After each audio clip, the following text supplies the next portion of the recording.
Hi అండి. Hello నమస్తే. నేను మీ జర్నలిస్ట్ గోపిని. అయితే పింఛన్లకు సంబంధించి మరొక చిన్న అప్డేట్ ఏమంటే, నవంబర్ నుంచి కూడా కొత్త పింఛన్లు ఇచ్చేస్తారు. నవంబర్ నుంచే కొత్త పింఛన్లు వస్తా ఉన్నాయి అంటూ కూడా పెద్ద ఎత్తున ప్రచారం జరుగుతా ఉంది. అయితే ఈ ప్రచారంలో మాత్రం వాస్తవం లేదు. ఎందుకంటే ఇప్పుడల్లా కొత్త పింఛన్లు రావు. ఎందుకంటే 15,000వి, అదేవిధంగా 6,000వి, దాని తర్వాత 4,000వి ఇవన్నీ కూడా రీఅసెస్మెంట్‌లో భాగంగా ఇవన్నీ కూడా వెరిఫికేషన్ జరుగుతున్నాయి కాబట్టి నిజమైన లబ్ధిదారులు ఎవరు, బోగస్ ఎవరు ఇవన్నీ కూడా వేరు చేసే పనిలో ప్రభుత్వ అధికారులు ఉన్నారు కాబట్టి అవన్నీ అయిన కంప్లీట్ తర్వాతనే బహుశా జనవరిలో అంటే కొత్త సంవత్సరం అంటే సంక్రాంతి అట్లా ఆ సందర్భాల్లో అలాంటి పైన ఏదైనా సరే నిర్ణయం ఉంటుంది. ఇంకా చాలా సమయం పడుతుంది కొత్త పింఛన్లకు సంబంధించి. అందువలన ఇవన్నీ కూడా దీంట్లో బోగస్ ఉండేటివన్నీ కూడా తీసేస్తే దాని తర్వాత కొత్త వారికి అందరికీ కూడా అది దివ్యాంగుల్లో కావచ్చు. ఎందుకంటే ఇంకా కూడా చాలామంది దివ్యాంగులకు సంబంధించి రకరకాల కేటగిరీల్లో వాళ్ళు ఈ పింఛన్లు తీసుకునేందుకు ఇంకా కూడా చాలామంది అర్హులు ఉన్నారు. కొంతమంది ఇబ్బందులు పడుతున్నారు. అలాంటి వారికి కూడా అవకాశం కల్పించుంటుంది. అదేవిధంగానే అంటే మిగిలిన కేటగిరీలో ఉన్న వాళ్ళు కూడా దివ్యాంగులు అంటే మిగిలిన కేటగిరీలో ఉన్న పెన్షనర్లు కూడా లబ్ధిదారులు వాళ్ళు కూడా అప్లై చేసుకునే అవకాశం అయితే ఉంటుంది. సో అందువల్ల ఇప్పుడల్లా లేదనుకోండి. బట్ దాంట్లో పెద్దగా వాస్తవం లేదు. నేను కూడా కొంతమందితో అంటే సమాచారం కనుక్కుంటే ఇప్పుడల్లా లేస్తారు, ఇంకా టైం పడుతుంది అని కూడా కొంతమంది ప్రభుత్వ అధికారులు కూడా చెప్పడం జరిగింది. సో ఇక నవంబర్కి సంబంధించి పింఛన్లు వస్తాయి. నేను చాలా వీడియోస్లో చెప్పాను, ప్రతిసారి చెప్తున్నాను. ఎక్కడ కూడా పింఛన్లు రావు, పింఛన్లు ఆపేస్తారు. ఇలాంటి ఇప్పుడు రీఅసెస్మెంట్లో భాగంగా తనిఖీలు చేస్తున్నారు కదా, మరి ఇప్పుడు మీరు పోయేసి వచ్చినారు ఆసుపత్రికి, మీరు రీఅసెస్మెంట్లో మీకు తక్కువ పడిపోయి ఉంటుంది కాబట్టి ఈ నెల వస్తుందో రాదో, ఎక్కువ పడి ఉంటుంది, ఇంకా మీకు వస్తుందో రాదో, ఇట్లా రకరకాలుగా ప్రచారాలు పెద్ద ఎత్తున జరుగుతూ ఉన్నాయి. అవన్నీ తప్పు. 100% అందరికీ మళ్ళీ పింఛన్లు వస్తాయి. ఇది ఒక ఒక ప్రాసెస్ అనేది ప్రభుత్వం చేపడుతూ ఉంది. అవన్నీ కూడా అయిన తర్వాత మళ్ళీ మీకు ఒకవేళ నిజంగా దీంట్లో అనర్హులు ఎవరైనా ఉంటే వాళ్ళకు కూడా నోటీసులు ఇస్తారు. ఏ విధంగా అంటే ఇప్పుడు మనకి దాన్ని ఏమంటారు, మీకు అర్హులైన వారికి ఏ విధంగా సదరన్ సర్టిఫికెట్లు మళ్ళీ ఇస్తారో అదేవిధంగానే అనర్హులకు కూడా నోటీసులు ఇస్తారు. అంటే ఈ కారణాలతో అంటే వాళ్ళు బోగస్తా లేదంటే ఇంకోటి అది పక్కన పెడితే మీకు ఈ కారణాలతోనే పింఛన్లు తొలగిస్తున్నాము, మరి పింఛన్లు ఎందుకు తొలగించకూడదు అని అంటూ కూడా దాంట్లో నోటీసులో పేర్కొని వాళ్ళకి సంబంధించినటువంటి ఫెయిల్యూర్స్ అవన్నీ కూడా దాంట్లో నోట్ చేసి దాని తర్వాత వాళ్ళకు ఇవ్వడం జరుగుతుంది. ఇవన్నీ కూడా జరిగిన తర్వాతనే వాళ్ళు పింఛన్ల పైన ఒక నిర్ణయం తీసుకొని దాని తర్వాత తొలగిస్తారు. అది చాలా చాలా సమయం పడుతుంది. నవంబర్కి సంబంధించి స్పోర్ట్స్ పింఛన్స్కి సంబంధించి ఆల్రెడీ ప్రభుత్వం ఇస్తూ ఉంది. వాళ్ళందరికీ కూడా ఈసారి కూడా మళ్ళీ నవంబర్ 1వ తారీఖున, ఎందుకంటే ఈ నెలలో ఎవరైనా సరే అంటే ఒకవేళ భర్త చనిపోయి ఆయనకి ఒకవేళ 60 సంవత్సరాల పింఛన్ ఏదైనా వస్తూ ఉందంటే కనుక ఇమ్మీడియట్లీ దాన్ని స్టాప్ చేయకుండా ఇమ్మీడియట్లీ స్పోర్ట్స్కి కూడా బదిలీ చేస్తారు. ఆమెకు కూడా ఆ పింఛన్ ఇచ్చేస్తారు. అది మాత్రం ఎట్టి పరిస్థితుల్లో ప్రతి నెల కూడా దానిపైన పూర్తి స్థాయిలో కూడా అధికార యంత్రాంగం మానిటరింగ్ చేయాలని చెప్పి కూడా ప్రభుత్వం ఆదేశాలు ఇవ్వడం జరిగింది. అవి మాత్రం ఆ పింఛన్లు మొత్తం కొత్త పింఛన్లు యాడ్ అవుతూ వస్తాయి. ఎందుకంటే లాస్ట్ టైం కూడా చాలామందికి అక్టోబర్లో చాలామందికి ఆ రకంగా పింఛన్లు ఇచ్చారు. ఎందుకంటే వాళ్ళు పుట్టెడు దుఃఖంతో ఉంటారు. ప్రభుత్వాధినేత ఆలోచన అదే.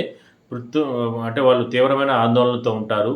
భర్త చనిపోయి కాలయాపన చేయకుండా ఏదో నెల పొడగాన వాళ్ళకి ఇబ్బందులు పెట్టే పరిస్థితి లేకుండా, ఎందుకంటే ఆ పరిధిలో ఆ దగ్గరలో ఉన్నట్టు వాళ్ళకి అందరికీ తెలుసు, లేదంటే ప్రభుత్వ అధికారులు అందరికీ తెలుసు పలానా గ్రామంలో పలానా ఊర్లో పలానా పట్టణంలో పలానా వ్యక్తి చనిపోయినట్లు అందరికీ ఆటోమేటిక్ తెలిసిపోతుంది. బంధువులకు కానీ లేదంటే అక్కడ ఆ ఊర్లో ఉన్నటువంటి పార్టీకి సంబంధించిన నాయకులు కావచ్చు.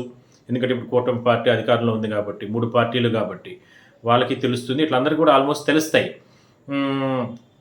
ఆ సమాచారంతో ఇమీడియట్లీ ఒక లెటర్ రాసి స్పౌస్ ఎవరైతే ఉంటారో మహిళ వాళ్ళ దగ్గర నుంచి ఒక లెటర్ రాసి సచివాలయంలోకి ఇస్తే అంటే సచివాలయానికి సంబంధించినటువంటి స్టాఫ్ దాన్ని చొరవ తీసుకుని వెంటనే దాన్ని అమలు చేయగలిగితే ఇమీడియట్లీ దానిపైన కలెక్టర్ గారికి కూడా రిక్వెస్ట్, ఎంపీడీఓ నుంచి ఇట్లా అధికారులు వీళ్ళందరూ కూడా దానిపైన స్పందిస్తే వెంటనే వాళ్ళకు 4 రోజులు ముందైనా 2 రోజుల ముందైనా వాళ్ళకు అంటే 1వ తారీఖు పింఛన్, ఇప్పుడు ఉదాహరణకి 25, 27వ తారీఖులో జరిగినా కూడా 1వ తారీఖు పింఛన్ ఇవ్వచ్చు. కానీ వీళ్ళు కొంచెం నెగ్లెక్ట్ చేసే దానివల్ల ఏమవుతుందంటే ఈ నెల రాదులే అమ్మా నెక్స్ట్ మంత్కి వస్తుందిలే అని కొంతమంది దాటవేస్తారు. గవర్నమెంట్ ఏం చెప్పిందంటే 24 గంటల లోపల అలాంటిది జరిగినా కూడా సమయం ఉందంటే దాన్ని ఇమ్మీడియట్లీ ఒక లెటర్ రాసి ఆమె దగ్గర సంతకాలు పెట్టించుకొని డెత్ సర్టిఫికేట్ వచ్చేంత వరకు సమయం అవసరం లేదండి. డెత్ సర్టిఫికేట్ దాని తర్వాత మళ్ళీ అప్లోడ్ చేయొచ్చు. ఎందుకంటే ఏ డేట్‌లో చనిపోయినాడు, ఏమి అనేది అంతా డెత్ సర్టిఫికేట్‌లో వస్తుంది. దాని తర్వాత కూడా అప్లోడ్ చేయొచ్చు.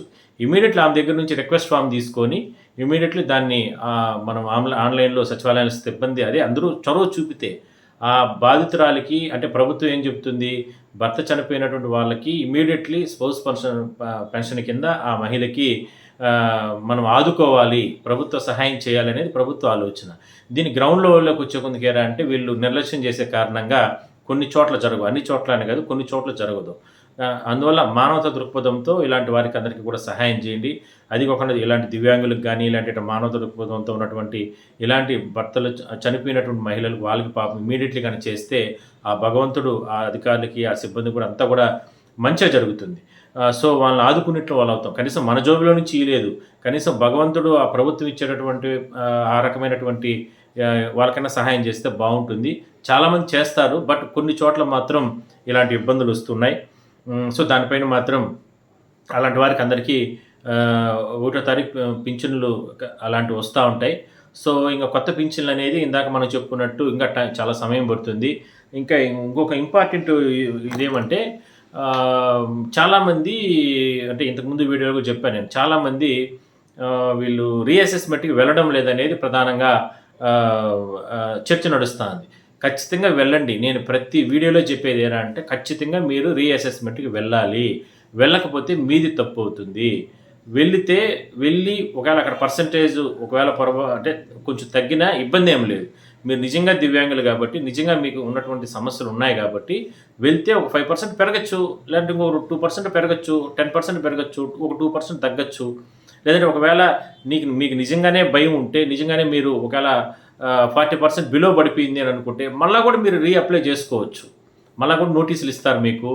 మీరు మళ్ళా ఆ నోటీసులు ప్రకారం మళ్ళా మీరు అప్లై చేసుకోవచ్చు. అసెస్మెంట్‌కి పెట్టుకోవచ్చు. మళ్ళా మీకు మరోసారి కూడా ఈ హెల్త్ చెకప్‌లు అనేవి జరుగుతాయి.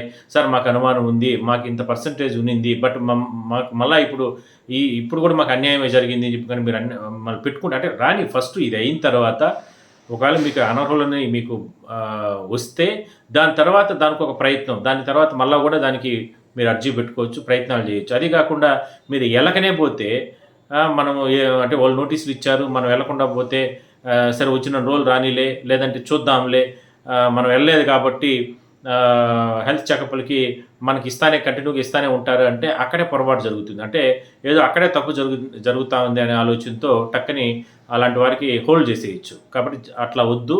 ఎవరి మాటలు వినొద్దండి. నిర్భయంగా, ధైర్యంగా మీరెళ్ళి మీ హెల్త్ చెకప్‌లకి పారదర్శకంగా మీరు చేయించుకోండి. ఒకవేళ అందులో ఏదన్నా పొరపాట్లు జరిగి, అందులో ఏదైనా మీకు అన్యాయం జరిగింది అని అనిపిస్తే మళ్ళా రీఅసెస్మెంట్‌కి అప్లై పెట్టుకున్నాం. ఏమైపోతది మళ్ళా కూడా టైం ఇస్తది. ప్రభుత్వం ఆల్రెడీ చెప్పింది. సంవత్సరం కాదు, 2 ఏళ్ళు కాదు, 3 ఏళ్ళు కంటిన్యూగా మేము అది నిరంతర ప్రక్రియ అని పెట్టేస్తాము. ఎట్టి పరిస్థితుల్లో లేదు. ఖచ్చితంగా దాన్ని కంప్లీట్‌గా మేము చేయిస్తూనే ఉంటాము. ఎవరు ఆందోళన చెందాల్సిన అవసరం లేదంటూ కూడా ఏదో ఒక 3 వారాలు, 4 వారాల్లో పెట్టేసి తీసేయరు దాన్ని. కంటిన్యూగా ఉంటుంది. అది ఎప్పుడు కూడా మీకు అట్లనే జరుగుతూ ఉంటాయి రీఅసెస్మెంట్స్ అనేటివి ఈ పింఛన్ల విషయంలో. కాబట్టి ఆ రకంగా అందరూ సహకరించి మరోసారి దివ్యాంగులకు సంబంధించి మీరు ఈ హెల్త్ చెకప్‌లకు మాత్రం ఖచ్చితంగా అటెండ్ అవ్వండి. అదేవిధంగానే స్పోర్ట్స్ పర్సన్‌కి సంబంధించి వీళ్ళు ఎవరైతే పాపము పల్లెల్లో ఏదైనా సరే గ్రామాల్లో ఇలాంటి చోట్ల ఎక్కువ మిస్ అవుతూ ఉంటాయి. అలాంటి చోట ఏదైనా సరే ఇలాంటి ఘటనలు జరిగినప్పుడు వెంటనే చుట్టుపక్కల వారైనా సరే సహాయం వాళ్ళకి ఇమ్మీడియేట్‌లీ ఆ పింఛను వాళ్ళకి బదిలీ అయ్యే విధంగా కొంచెం సహాయ సహకారాలు చేయండి. అధికారుల దృష్టికి తీసుకెళ్ళండి.